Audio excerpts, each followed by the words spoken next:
The fire when the enemy advanced, retreated, being outflanked. Well, how in the world did he get outflanked? I think that security element we talked about there, I think they pushed across on the stringers of the bridge.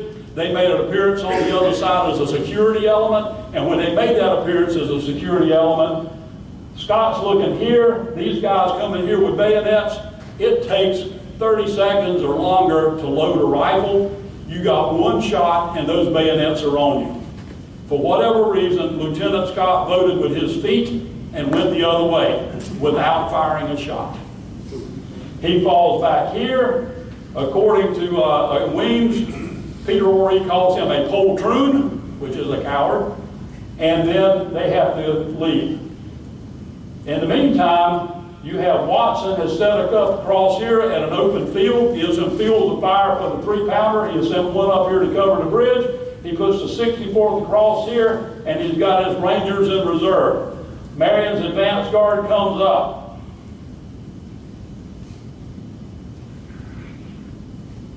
Watson then engages. They fire with the 3-pounder. They halt Marion's folks.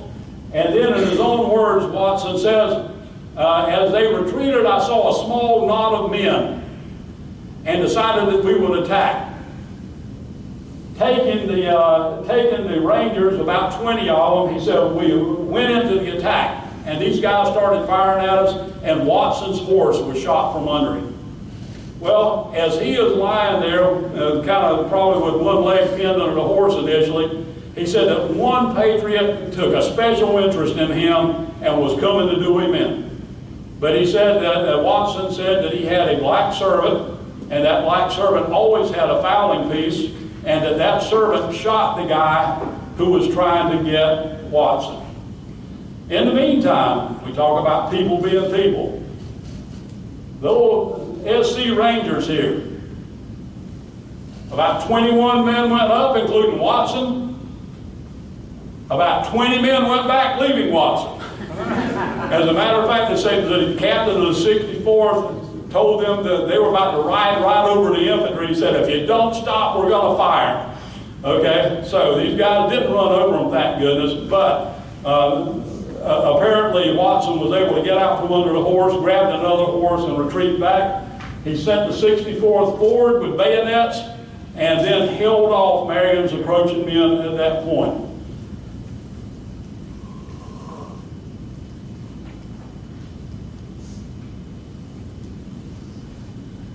What happened after that is Watson's men were able to go across the ford. They loaded 2 wagon loads of wounded. They said 20 men.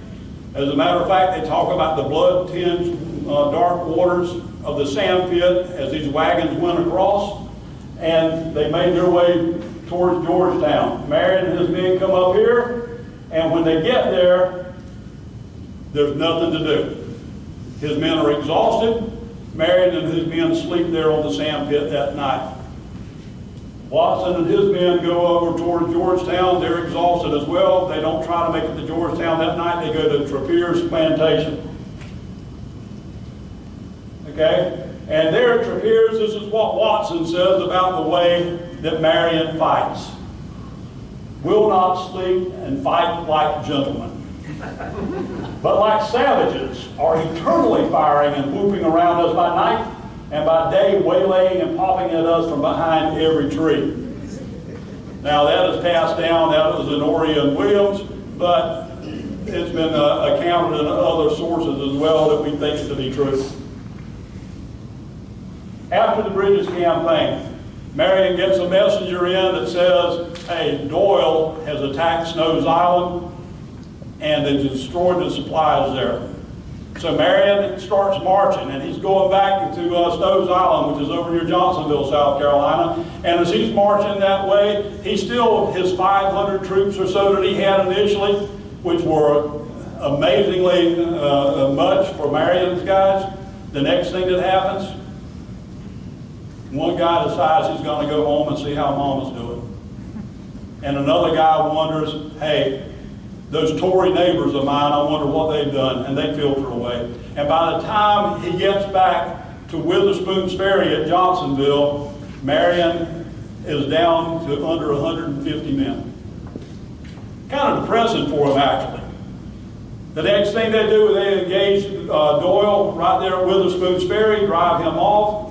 They can't get across because the ferry's been scuttled, so they go down about 5 miles and get after Doyle. And Doyle, all of a sudden, they want to attack him. As a matter of fact, what Marion does, he talks to his men and says, hey, look, we got such reduced numbers now, I'm thinking of going into North Carolina. Will you go with me? Now think about that. He has just had a successful campaign against Doyle, but he's asking his men if they will support going to North Carolina. And they said, yeah, we'll go anywhere you will. Well, one young captain said, let's attack them. Doyle's right over there. Let's attack them now. And he looked at him and he says, I appreciate your courage, but we have less than 2 rounds per man. The ammunition that was destroyed at Snow's Island, we can't support this logistically. We have to do something else. And then there comes this little story that I like. Now, I've been a National Guard's guy, and I've advised the National Guard, and I can only imagine militia and National Guard are similar in some ways, because those guys are very independent-minded. You have to tell National Guard guys why you want them to do something. You have to tell them why. Okay, and so rank is not one of those things they really look at. You have to earn rank with those folks. Guy comes right into Marion's camp, and Marion is over in his tent, and he's wondering how in the world we're going to go forward. And so what he does, he gets up, and when he gets up, he hears something, and men are kind of yelling.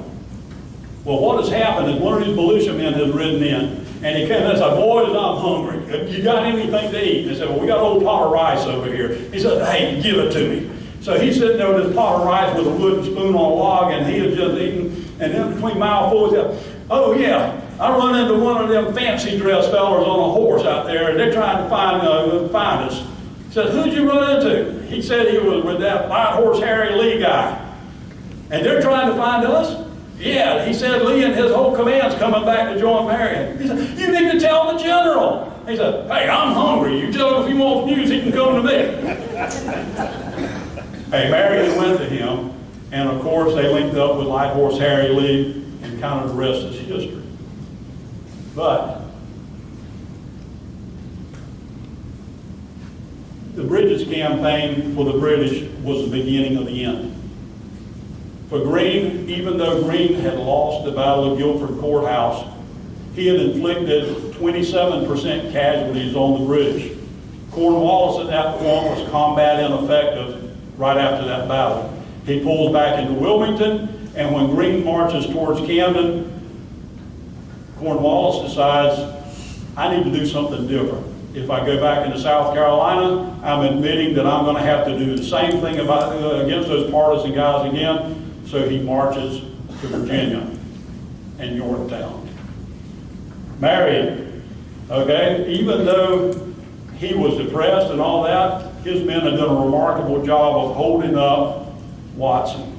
They held up Watson, and Watson and his men later on went into the PD right after that. But you know what? They didn't stay there long.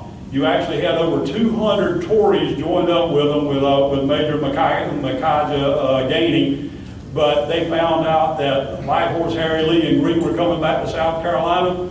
The Tories disappeared again, and Watson retreated again. As a matter of fact, going through the swamps, he didn't even try to use the main roads. So, as much as he would say that he was being very effective against Marion, he definitely didn't march down the roads when he retreated. Okay? And then, what did Marion also do? He kept Watson from joining Rawdon in Camden, and therefore had an impact on the outcome at the Battle of Hobkirk's Hill. Now, Hobkirk's Hill for Greene, also a tactical loss, but a minor tactical loss. He inflicted close to 30% casualties on Rawdon. So, if you look at what Nathaniel Greene did, he was technically 0 for 4 in tactical victories, but 4 for 4 strategically.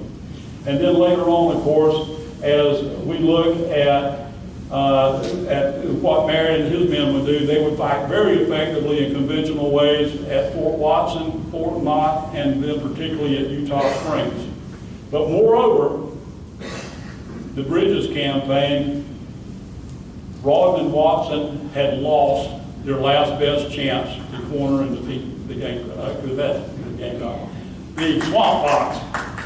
Thank you.